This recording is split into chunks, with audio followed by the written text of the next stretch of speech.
నెల్లూరు సంతపేటలోని పాత గుడ్డలు అమ్ముకునే వ్యాపారులు 30 షాపులు విద్యుత్ షార్ట్ సర్క్యూట్ వల్ల మంటలు వ్యాపించి పాత బట్టలు తగలబడిపోయాయి. పేదలకు జరిగిన ఈ ఘోరాన్ని ఆదుకునేందుకు ఎమ్మెల్సీ పర్వతరెడ్డి చంద్రశేఖర్ రెడ్డి ముందుకొచ్చి వారికి బియ్యం ఫలసరుకులు అందించారు. ఈ సందర్భంగా ఆయన మాట్లాడుతూ 4 రోజుల క్రితం జరిగి ఈ అగ్ని ప్రమాదంలో నష్టపోయిన బాధితులకు ఇంతవరకు ప్రభుత్వం ఆదుకోలేదని, ఇప్పటికైనా ప్రభుత్వం స్పందించి ఒక్కో షాపు యజమానికి 2 లక్షల రూపాయలు ఇవ్వాలని డిమాండ్ చేశారు.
ఈ నెల్లూరు నగర నియోజకవర్గంలో సంతపేటలో ఈ పాత బట్టలు అమ్ముకునే ఈ షాపులన్నీ కూడా గత 4 రోజుల క్రితం షార్ట్ సర్క్యూట్ వల్ల తగలబడడం కూడా మనం గమనించినాం.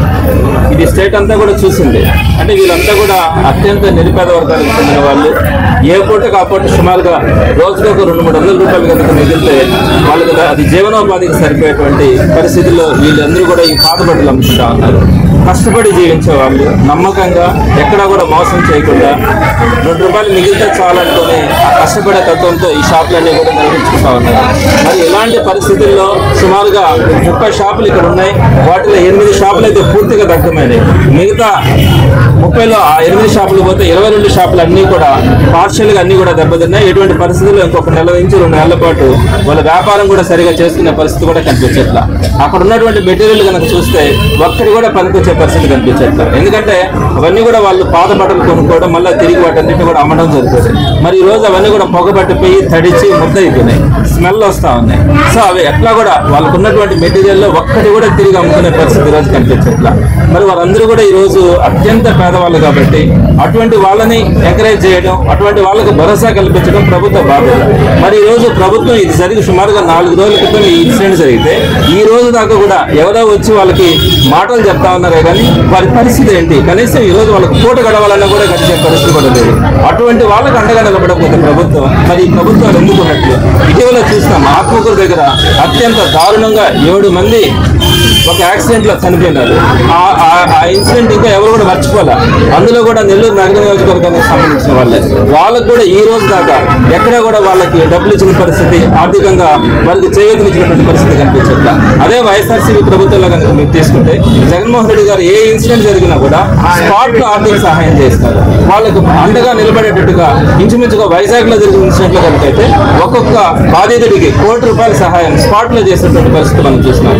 అలానే విజయవాడలో కనుకైతే ఒక్కొక్క కుటుంబానికి 50 లక్షల దాకా కూడా ఇన్సిడెంట్స్ జరిగినప్పుడు మనం స్పాట్ లో సహాయం చేసినటువంటి పరిస్థితి వైఎస్ఆర్సీపీ గవర్నమెంట్ లో చూస్తున్నాం. మరి ఈ రోజు ఇంత దారుణంగా మొన్న చూస్తే యాక్సిడెంట్ లో సుమారుగా అంతమంది చనిపోవడం, ఈ రోజు అత్యంత పేద వర్గాలకు చెందిన వాళ్ళు కనీసం వాళ్ళు కనుక ఈ రోజు కనుక అక్కడ జరగకపోతే సాయంత్రం వాళ్ళకి జరిగే పరిస్థితి కూడా ఉండదు. అలాంటి వాళ్ళని మనం ఆదుకోకపోతే ఈ ప్రభుత్వాలు ఎందుకు ఉన్నట్టు ఒకసారి ఆలోచించుకోవాలి.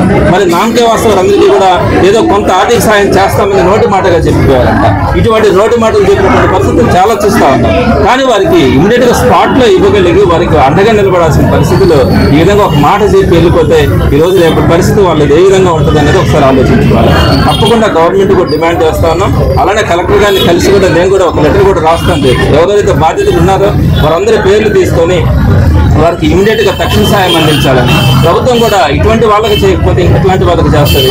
ఉన్న వాళ్ళకి ఏదైనా రాయితీలు ఇచ్చి ₹1,00,00,000 రాయితీలు ఇచ్చే పరిస్థితి ఉంటుంది. కానీ ఇట్లాంటి పేదవాళ్ళకి సహాయం చేస్తే వాళ్ళకి అండగా నిలబడుతుంటుంది. కాబట్టి ఒక్కొక్క షాపుకి సంబంధించి కనీసం ₹2,00,000 లేదే వాళ్ళు మళ్ళీ తిరిగి మెటీరియల్ కొనుక్కోవడం కానీ